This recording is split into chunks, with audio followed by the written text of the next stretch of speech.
I experienced a lot also how the product is, you know, like during the pandemic time, lahat naming neighbor nagka-COVID. Pero sa aming pamilya minsan we are 6 in the family but ni isa walang nagka-COVID.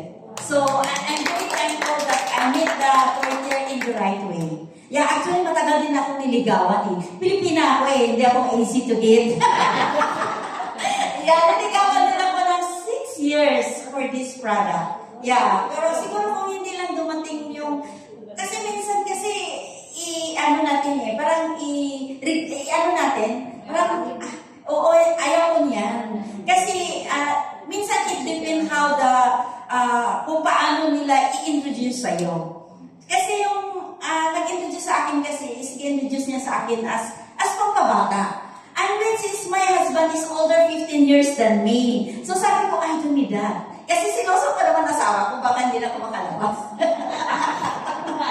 Yeah, so, time lang na kung baga may darating talagang time nga may dahilan, nga ma-meet ni mo ang 4th year. So the time is mayroon din health issue in my family. So nakatulong, even to my daughter, nga mayroon siyang, yung mag-gribla, magka-cram ng sobrang mahimatay. Sobra na yung sa anak ko eh, kasi mahimatay siya. So nakatulong na wala din naman until now I never see nga naranasan niya yun.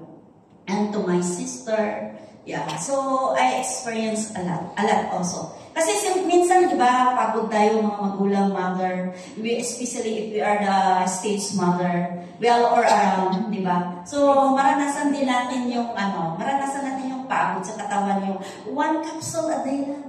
Wala na sila. Wala na. Tatakbo na yung mga pagod na yun. So,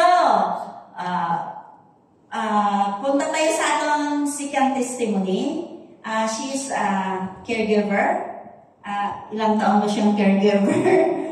10 years. Wow, can you imagine? 10 years caregiver. She's 55 years old with 4 children. No, I mean 51 years old. 51 years old. Sorry. 51 years old. Batang-bata pa siya. Single. Ready to mingle. Kasi dito siya eh. Okay. Okay, let's welcome Carla Dalisay.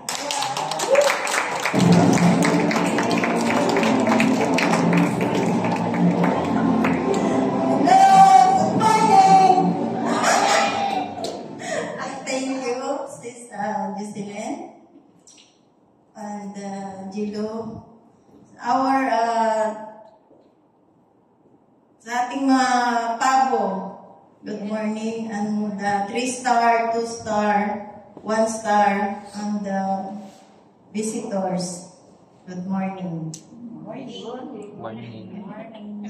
Sa wow, sa mga kawayan sino.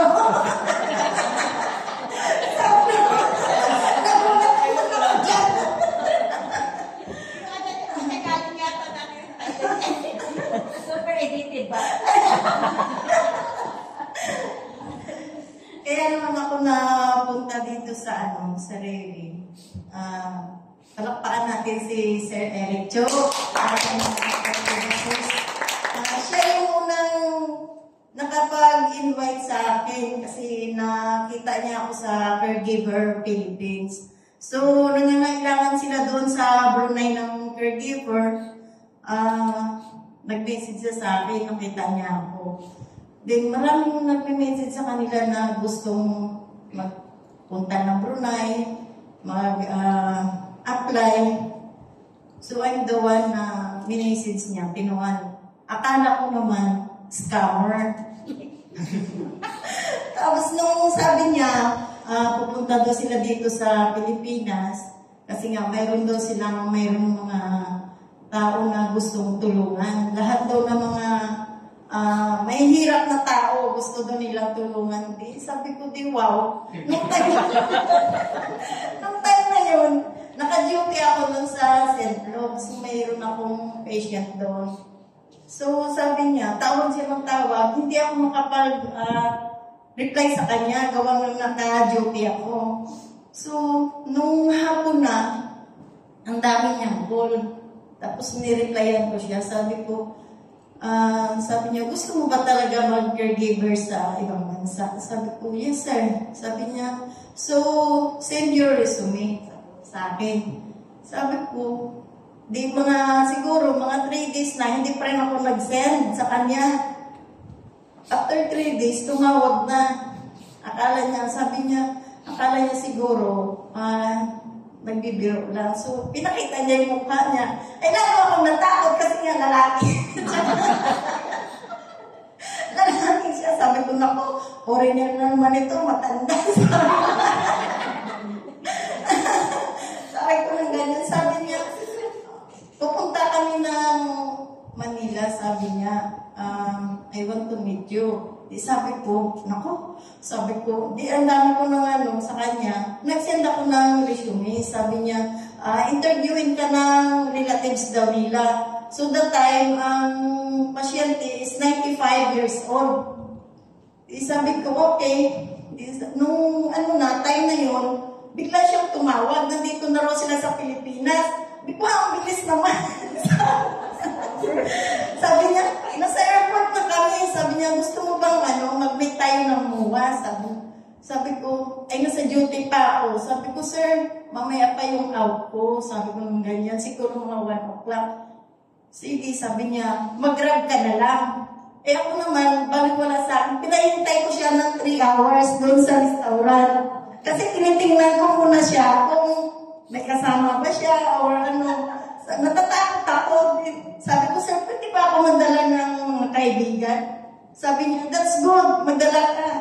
Di nung nag-usap na kami, nung nakita niya na ako, nagganyan na siya, pumasok na ako sa nanginginig na ako, kasi siyempre siya lang mag-isa. Pag nag-usap na kami, sabi niya, invite kita sa office dito. Yung pagdating na pumasok ako, yung ating team lead, si Doc Ansi, siya mismo ang nagsasalita. Sabi ko, wow, ang ganda naman ng misis. Sabi ko, na ganyan bata pa. Sabi ko, totoo kaya to. Umupo ako doon sa likod, naka-black lahat. Sabi ko, ano ba to? Bakit naka-itim lahat? Sabi niya, makinig ka lang. Every Thursday, punta ka lang dito.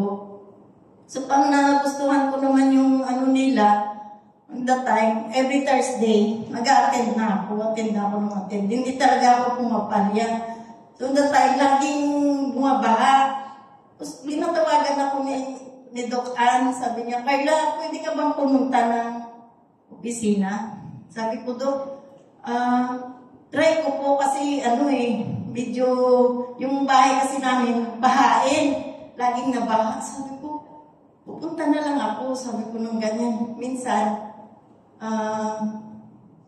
wala talagang pamasahe, di ba? Yung pamasahe. Tapos gumagawa ako ng paraan para lang ako makapunta dito. Tapos nung naka-duty na ako nung gabi, tumatawag sila, dalawang magkasama. Sabi niya, saan ka ngayon? Sabi ko, Dok, nasa duty ko ako. Sabi ko nung ganyan. So nung pinapakinggan ko dito, in-explain ko doon sa patient ko na i-try nila. Kasi ang pasyente ko, as in stroke talaga siya. At saka yung half body niya, hindi na siya makagalaw lahat. Tapos meron siyang diabetes. Parang muntik lang siya pinutol yung paa niya nung time. Tapos nung in-approach ko doon sa pasyente ko, sabi ng mga anak, ano ba yan? Sabi ng ganyan, mahal yan eh. Sabi ko, mas mahal ko yun sa St. Luke. Sabi ko, magkano yung per month natin doon? Sabi ko ng ganyan. Tinong explain. Siyempre, pag unang ka pala, hindi mo pa agad-agad ma-explain. Tapos, sabi ng pasyente ko, Carla, ano yung inaatinan mo? Kasi nagpaalam na ako sa kanila maghanap ako ng reliever Hindi sila pumayag na maghanap ako ng reliever ko. Sabi ng ay ikaw ang gusto namin. O sige ma'am, sabi ko, kung talagang gusto niyo ako, kumuha kayo ng kumuha kayo ng supplement para din sa mother niyo po. Kasi yung mother niya is 95 years old na. Ako lang yung ginagawa ko kasi doon, herbal lang. So, nagustuhan naman nila. Everyday, naglalago ako ng mga pito-pito. Lahat na dahon-dahon. Di nung na yun, kumukuha sila ng Batangas, kung sa bibili sa Quiapo, nialaga ko yun hanggang sa, parang, na-try na nila yung supplement kasi mga Chinese din sila eh. So, parang na sila kasi nga, pina-explain ko kay Doc Ann kung paano inumin. So, parang nagano na rin sila. Tapos, nung nabigay na ako ng reliever ko, tawag ng tawag, hindi sila satisfied doon sa pinalit ko. So, sabi nila, Carla, pwede ka bang bumalik dito? Sabi ko, ma'am, ubos na po ba yung supplement? Sabi niya, pumunta ka rito. Sabi niya, hinahanap ka kasi ni mother. Sabi niya ganyan. Kasi nung time nang bago ko siyang iniwan, okay na siya, nakapagpalakad na siya eh. Wow. Okay na yung katawan niya, malakas na. At saka hindi na naputol yung paa niya. Kung may sa pakita. Dito ang laki, hindi na naputol. So hanggang ngayon, natawagan pa rin ako nila. Every December, mayroon pa rin incentive. Diba? Pag mga ka sa mga pasyente, babae, sila, magaling din magtulong. So, ang pangalawa naman, siyempre, tumutulong ka sa ibang tao. Sa anak ko naman, meron siyang psoriasis. Nung tatay, since na namatay yung mister ko, lumabas yun eh, after mga 1 month. Siguro na-stress siya. Tapos siya kasi, training sa PNP. So, nung na-training siya, lumabas na yung mga psoriasis. Tapos nung may medical sila, nakita yun. So, sabi hindi ka pwede kasi nga may psoriasis nga. So, sabi ko, saan kayo nakukuha yan? Wala naman sa mga family namin, gano'n. Yung pala, yung psoriasis, nakukuha din yan sa mga kinakain natin. So, kailangan pala mga gulay-gulay lang. Yan, bawal yung hotdog, bawal yung mga nasakan. So, na time, siguro, niya na mga 2 years na, ginadala niya.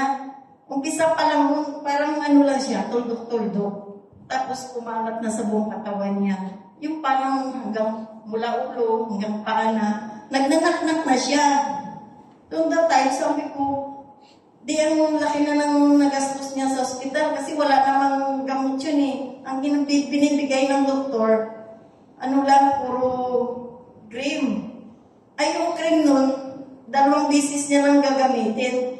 Cream, tapos bago siya maligo, mayroong ipapahid. Siguro sa isang 1 week, ang magagastos niya, nasa 3,000. Sabi ko, ano ba yung binigay na sakit sa'yo? Sabi ko nung ganyan.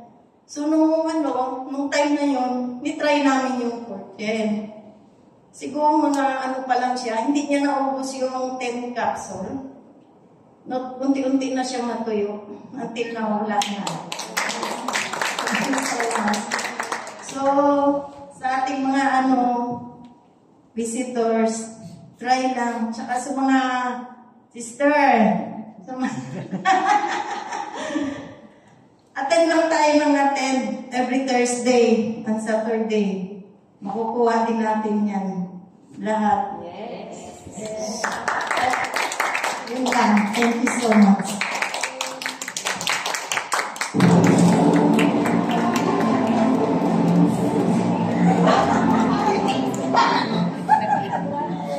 Wow, we are the greatest.